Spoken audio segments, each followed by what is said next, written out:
Hello, இன்னைக்கு நம்ம பேசக்கூடிய டாபிக் என்ட்ரோபியான் அப்படிங்கிற ஒரு கிளினிக்கல் கண்டிஷன். என்ட்ரோபியான்ங்கிறது இமையில் ஏற்படக்கூடிய ஒரு மாறுபாடு. என்னன்னா, கண்ணோட இமை வந்து நமக்கு அதோட பொசிஷனில் இருக்கிறதுக்கு நம்மளுடைய நார்மல் ஸ்ட்ரக்சர்ஸ்லாம் தான் ஹெல்ப் பண்ணுறது. லைக் இந்த சைடில் மூக்கோடு அட்டாச் ஆகிருக்கு, இந்த பக்கம் போன்ஸோடு அட்டாச் ஆகிருக்கிற பகுதி தான் நார்மல்.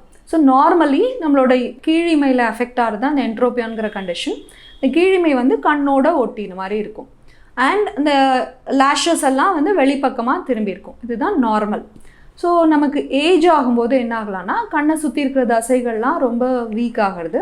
ஸோ அப்போ என்ன ஆகும்னா, அந்த அதோட அட்டாச்மெண்ட்லேருந்து நம்மளோட கீழிமை வந்து கொஞ்சம் தொய்வு ஏற்பட்டு இருக்கலாம்.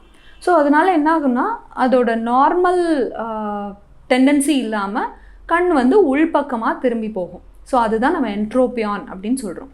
இந்த உள்பக்கமாக திரும்பினா என்ன ஆகும் அப்படின்னா, கண்ணோட அந்த லேஷஸ் இருக்கு இல்லையா, விச் இஸ் நார்மலி நமக்கு வெளிப்பக்கமாக இருக்கக்கூடியது, உள்பக்கமாக திரும்பும்போது கண்ணை தொடர்ச்சியாக உராஞ்சிட்டே இருக்கிறதுனால கருவிழியில் புண்ணு மாதிரி ஏற்படலாம்.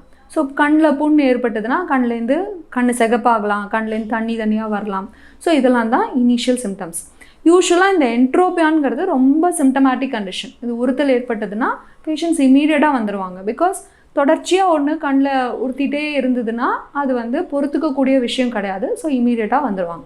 பட் என்ன ப்ராப்ளம் ஆகுனா, சில சமயம் திரும்பவும், சில சமயம் நார்மலாக இருக்கும். ஸோ இனிஷியல் டயக்னோசிஸில் நம்மளால் இது மிஸ் பண்ணுறதுக்கான சான்சஸ் உண்டு. தொடர்ச்சியாக இருந்ததுன்னா அதை நம்மளால் ஈஸியாக அதை மேக் அவுட் பண்ண முடியும். ஸோ இதுதான் என்ட்ரோபியான்கிற கண்டிஷன். இந்த என்ட்ரோபியான் அப்படிங்கிற கண்டிஷன் நம்ம எப்படி ட்ரீட் பண்ணோம் அப்படின்னா, இதுக்கு மெடிசன் கொடுத்து சரியாகாது. பிகாஸ் இது வந்து கண்ணோட இமைகளில் ஏற்படக்கூடிய ஒரு ஸ்ட்ரக்சரல் சேஞ்ச். ஸோ இதை நம்ம சர்ஜரி மூலியமாக தான் சரிப்படுத்த முடியும். சர்ஜரிங்கிறது ரொம்ப சிம்பிளான விஷயம். சில தையல் கீழ் இமையில் போட வேண்டியிருக்கும்.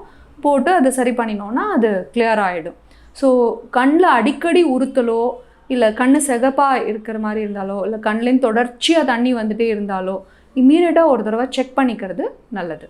இந்த மாதிரி கிளினிக்கல் கண்டிஷன்ஸை மிஸ் பண்ணாமல் ட்ரீட் பண்ணுறது கரெக்டான முறையாக இருக்கும். Thank you.